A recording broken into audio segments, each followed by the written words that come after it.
Hello world, welcome to Monday Media Review here on Two Guys on the Couch. I am George.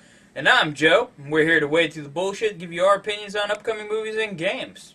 This weekend, we went to see KickAss. Incredibly good. You are fucking awesome. It's hard to talk about this movie and not spoil anything. Yeah, it's a fantastic movie, and we do not want to spoil anything because you have to see this movie.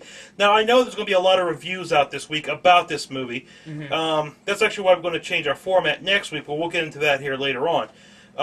But today, Kick-Ass, go see it. There is no other words to describe this movie but to go see it. This is awesome. Chloe Moretz, who plays Hit Girl, she's amazing in this movie. She is fantastic. I heard her say in an interview the reason she did this movie was she saw Wanted and went to her mother and told her, I want to do a role like that.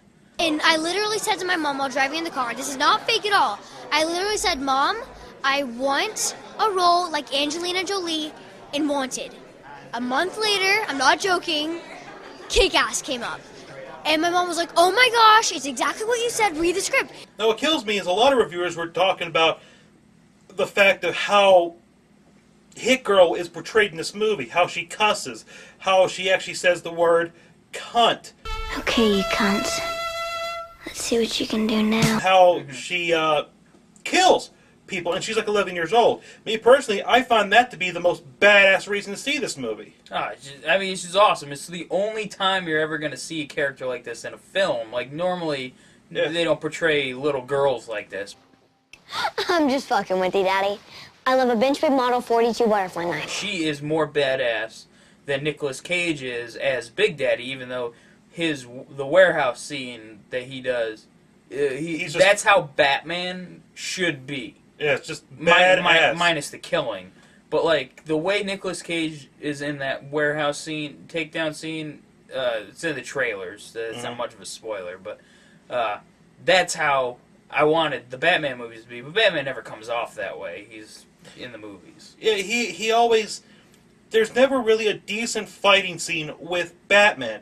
I mean, there's fighting scenes with him, but nothing like it was in Kick-Ass. It's amazing. It's shot amazing. The action is probably some of the best action cinematography I've seen in a long time. Yeah.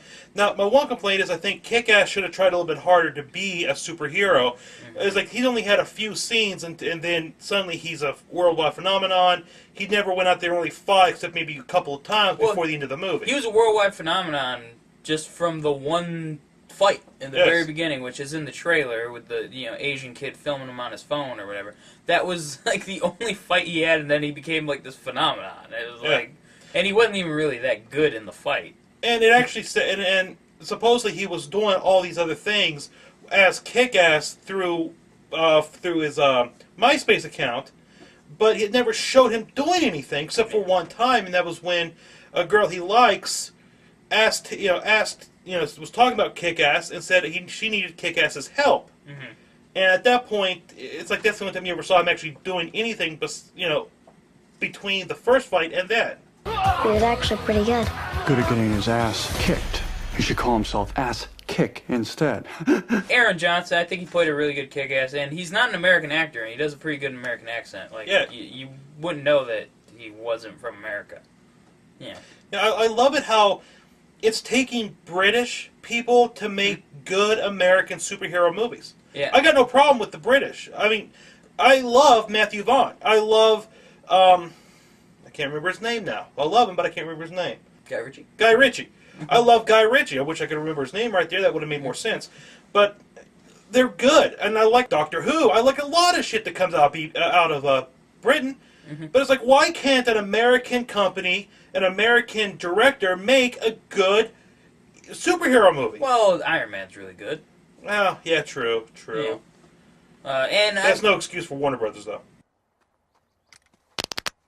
I actually think that this is the first time that a movie based on a comic book was better than the comic book. I mean, they stayed true enough. It's about 80% of the comic, maybe 85% of the comic, and then it strays away, and actually fixes some problems that the comic had. Yes. Like, one of the major things I thought going into the movie, I was like, well, how are they going to do the Red Mist storyline? Because in the comic book, it's a secret who he is. But it's like, he's fucking played by McLovin. I am McLovin. Like, you're going to know that, like, as an audience, that Red Mist and him they're the same fucking guy, but in the comic book they play it up as it's a secret. Yes. But the way they do it in the movie, it works perfectly. You know. It's fantastic all around. See the movie. Matinee, early, evening, whatever. It's worth the price, no matter when you pay it. There is something interesting, though.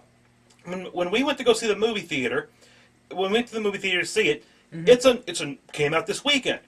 But in the main theaters, I mean, in the central big studios, in the big theater, in the bigger screening rooms, they had 2 showings of Death at a Funeral, and only one screening room for KickAss, and it was one of the smaller ones in the back of the theater. Yeah, I mean, are you kidding me? They're expecting a Death at a Funeral to be better or do better than KickAss? No. I mean, it's going to do well. It's going to do well. It's got the Chris Rock appeal. Yeah, I mean, it's supposed to be a really funny movie, and I'm not going to diss it because I have no right to diss it. I haven't seen it, so it may be actually hilarious. But Kick-Ass, to me, would feel like it's going to be the bigger movie because it's a superhero movie, and those usually do really well. What a perfect idea. Out of Butterfly Knives, it's a 5 out of 5. Definitely 5 out of 5 Butterfly Knives. It's amazing. I mean, I couldn't ask for a better movie than this. There was nothing wrong with this movie, and the comic book references throughout was awesome. I love it's not really much of a spoiler, but when they're going to the theater, it's like the Spirit 3. Spirit 3 was the movie. That was one great. of the movies they went to see. I mean, they throw around they reference the Sin City at one point, and like special equipment that Hit Girl used was called Kryptonite and Robin's Revenge. Yeah, you know, and then there's a line in the trailer, and they're like, Big Daddy looks like fucking Batman. This would be the guy that looks like Batman. You know, like, yeah. I mean, they throw around a lot of lines, you know, comic book love. You know, they're one of the main places in the movie. One of the main sets is a comic book store. Mm-hmm. Yeah, Atomic Comics. Yeah, I mean, it's fantastic. Must see. Must see this movie. Yeah. How do I get a hold of you? You just contact the mayor's office. He has a special signal that shines in the sky. It's in the shape of a giant cock.